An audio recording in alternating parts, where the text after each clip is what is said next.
ചെമ്പനീർ പൂവിൻ്റെ പുതിയൊരു എപ്പിസോഡിലേക്ക് എല്ലാവർക്കും സ്വാഗതം. രേവതി ചന്ദ്രമതിക്ക് കാപ്പിയായി വരുമ്പോൾ ദേഷ്യത്തോടെ ചന്ദ്രമതി അത് തട്ടിത്തെറിപ്പിക്കാട്ടോ. എന്നിട്ട് ഭ്രാന്ത് പിടിച്ച പോലെ അങ്ങോട്ടും ഇങ്ങോട്ടും നടക്കുന്നത് കണ്ട് രവീന്ദ്രൻ എണീറ്റ്, നീ എന്താ ഈ കാണിച്ചേ? നിനക്ക് ഭ്രാന്ത് പിടിച്ചോന്ന് ചോദിക്കാം.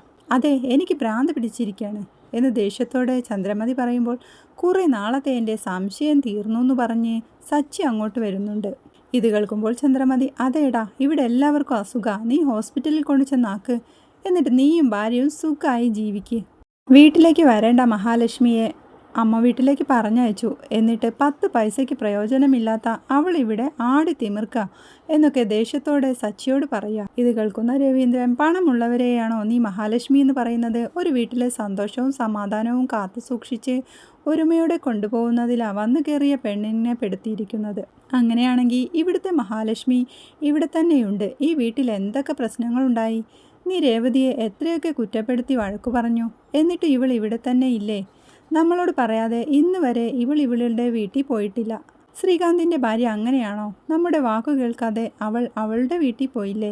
എല്ലാത്തിനും കാരണം സച്ചിയാ എന്ന് ചന്ദ്രമതി പറയുമ്പോൾ, സച്ചി മാത്രമല്ല അച്ഛനും അതിന് കൂട്ടുനിന്നെന്ന് ശ്രുതി പറയുക. ഞാൻ എന്ത് ചെയ്തടാ എന്ന് രവീന്ദ്രൻ ചോദിക്കുമ്പോൾ, സച്ചി കല്യാണത്തിന് വരാൻ കാരണം അച്ഛനാ.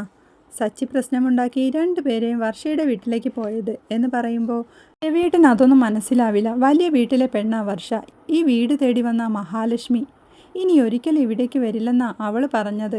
ഒരു വശത്ത് ഇങ്ങോട്ട് വരാനിറങ്ങിയ കുബേരനെ ജയിലിലടച്ചു എന്ന് ചന്ദ്രമതി പറയണ കേട്ട്, നിങ്ങളുടെ അച്ഛൻ്റെ പേര് കുബേരൻ എന്നാണോ എന്ന് സച്ചി കളിയാക്കി ശ്രുതിയോട് ചോദിക്കുന്നുണ്ട്. ഈ വീട്ടിൽ വേണ്ടവരെല്ലാം ഇവിടെയില്ല, വേണ്ടാത്തവരെല്ലാം ഇവിടെയുണ്ട് എന്ന് ചന്ദ്രമതി പറയണ കേട്ട്, അമ്മ ഉദ്ദേശിച്ചത് എന്നെയല്ലേ എന്ന് രേവതി ചോദിക്കുക. നിന്നെ തന്നെ. പറഞ്ഞ നീ എന്തു ചെയ്യും? വർഷ ഈ വീട്ടിൽ നിന്ന് പോവാൻ കാരണം നീയാ. സച്ചിയെ ചാവി കൊടുത്തു വിട്ടി ഈ പ്രശ്നങ്ങളൊക്കെ ഉണ്ടാക്കിയത് നീയല്ലേ? നീ ആ മുറിയിൽ പോയി വർഷയുടെ ചെയിൻ എടുത്തോണ്ടല്ലേ ഈ പ്രശ്നങ്ങളൊക്കെ ഉണ്ടായത് എന്ന് പറഞ്ഞ് രേവതിയെ അറ്റാക്ക് ചെയ്യുമ്പോൾ സച്ചി അതിനെതിരെ പറയുന്നുണ്ട്.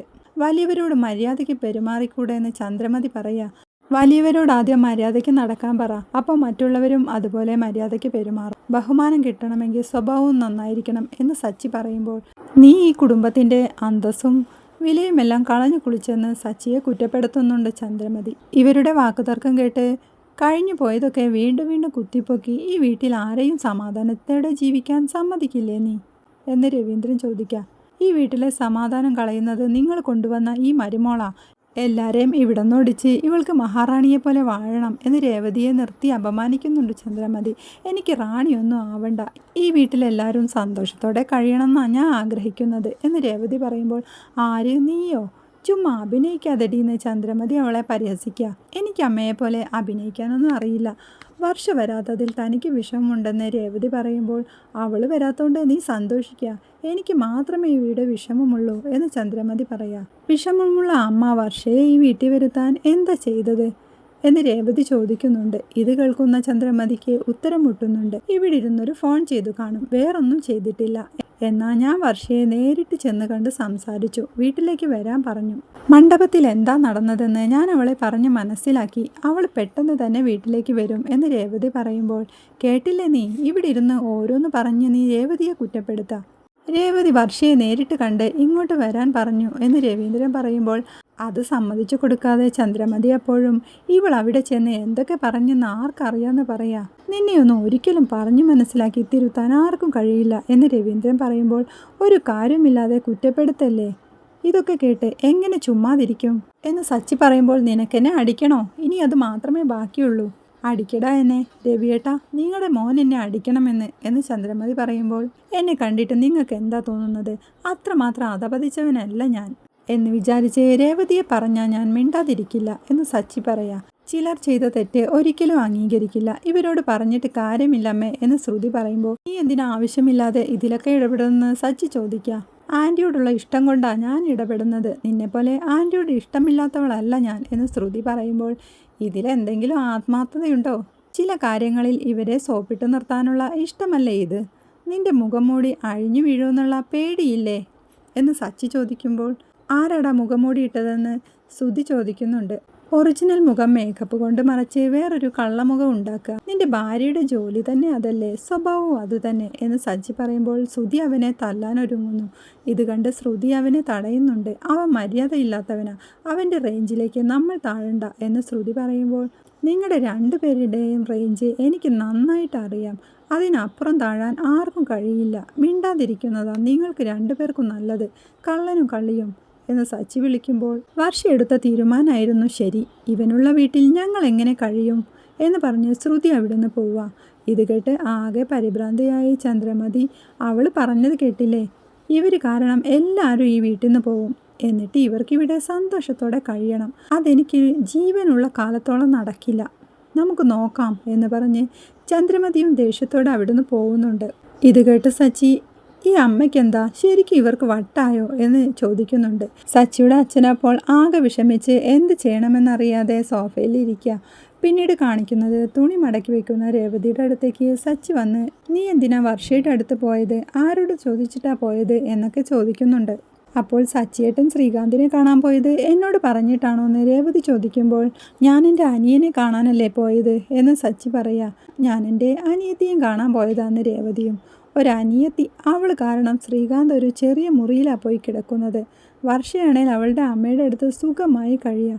അവൾ വരാത്തോണ്ടാ ശ്രീകാന്തും ഇങ്ങോട്ട് വരാത്തത്. നീ അവളോട് പോയി സംസാരിക്കണ്ടായിരുന്നു എന്ന് സച്ചി പറയുമ്പോൾ, അവൾ ഇങ്ങോട്ട് വരാത്തതുകൊണ്ട് അച്ഛനും അമ്മയ്ക്കും നല്ല വിഷമമുണ്ട്. അവർ പോയപ്പോൾ വീട്ടിലെ സന്തോഷവും പോയി. അമ്മയ്ക്കും നല്ല വിഷമമായി എന്ന് രേവതി പറയുമ്പോൾ, പിടിച്ച പുളിങ്കൊമ്പ് കൈവിട്ട് പോവെന്നുള്ള പേടിയാ അമ്മയ്ക്ക്. എന്തൊക്കെയാ അമ്മ നിന്നെ പറഞ്ഞത് എന്ന് സച്ചി ചോദിക്കുമ്പോൾ, അമ്മ എന്നെ എന്തു വേണേലും പറഞ്ഞോട്ടെ, അമ്മയുടെ ക്യാരക്ടർ അതാന്ന് വിചാരിച്ചാൽ മതി.